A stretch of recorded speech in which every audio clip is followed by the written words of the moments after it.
All right, hello wine drinking people. Time for more of what I've had to drink yesterday. And you know, I'm never opposed to drinking champagne, whether it's first thing in the morning, late at night, in the middle of the afternoon, for dinner. It's one of these beverages that goes with everything. And people do not drink enough champagne. I can tell you, there's a lot of times people call us up and go, man, I have this bottle of Dom that I've had for 10 years. Do you want to buy it? That's the last thing you want to do is buy a bottle of champagne that somebody's had for 10 years. Champagne is one of the most fragile of all of the wines if it's not stored properly. There's 6 atmospheres of pressure in a bottle. So you can imagine this trying to get out and then being sucked back in. If it's cooled and heated, cooled and heated, cooled and heated, it will go bad quicker than any other wine. That's why I say when you get a good bottle of champagne from somebody, you find an occasion to drink it because every day above ground is reason to celebrate. And we started out with a Brut Excellence from Gosset. This wine's always 2/3 from one vintage and 1/3 from another vintage. But the only way you would know is if you had your Gosset decoder ring, because there is a little code on the back of the bottle that tells you what batch it came from. So the label is changing in the fall, and this you'll know what batch it comes from as soon as a new batch arrives. But until then, you got to get your decoder ring out and figure it out. Anyways, we determined this bottle was from the 2008 and 2009 vintage. And this cuvee has got all 3 of the noble varietal Chardonnay, Pinot Meunier, and Pinot Noir in it. And Gosset only owns 1 hectare of vineyards. So of the 120 that they use, they only own 1 of them.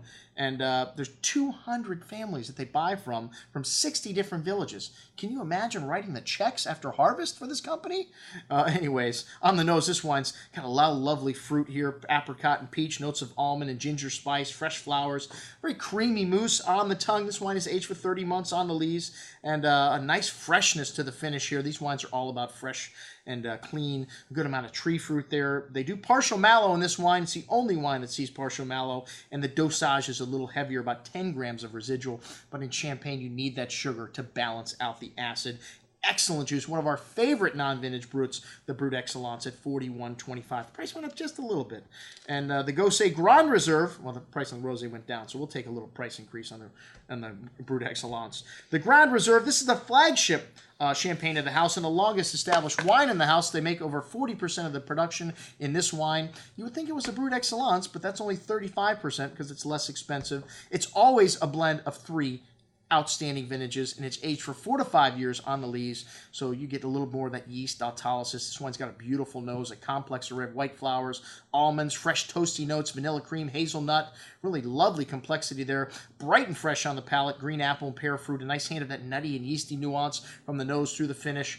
Only about 7 grams of residual sugar here, so a little bit drier, but lovely, long, complex finish, most excellent juice, and at $69, man, that is a value when you look at its competition. The Celebris Blanc de Blanc, multi-vintage extra brut. They screwed up and put vintage on the label, but there's no vintage on it. And this is a very low dosage whenever you see extra brut. This is 3.5 grams per liter and only 1 million bottles. The entire production of Gosset. I know one champagne house that makes more of that in their Tête de Cuvée Perignon.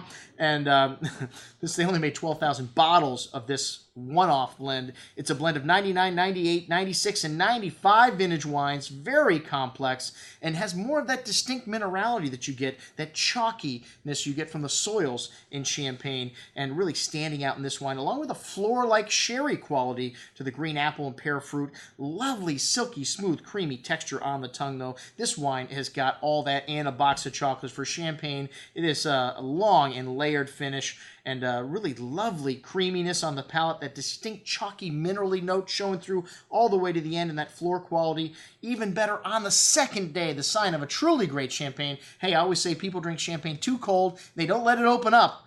If you let champagne open up just like a great wine, it'll be better even on the second day. This is killer juice. And it should be at $220. All right, the Rosé, the last wine of our flight, is a blend of 60% Chardonnay, 40% Pinot, and they use still red Pinot to make it Rosé, from Bouzy and Ambonnet, about 7%.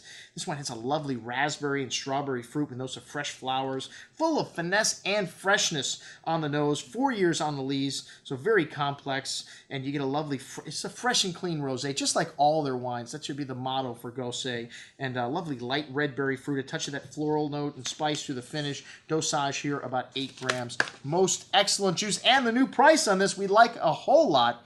$72. Our list price was $90, so down a full $18 a bottle. That don't happen very often, so take advantage of it while you can, champagne lovers. That's what we had to drink with our friends from Gosset. I'm your host, Andrew Lampasoni, signing off for the Wine Watch, saying remember, always drink the good stuff first.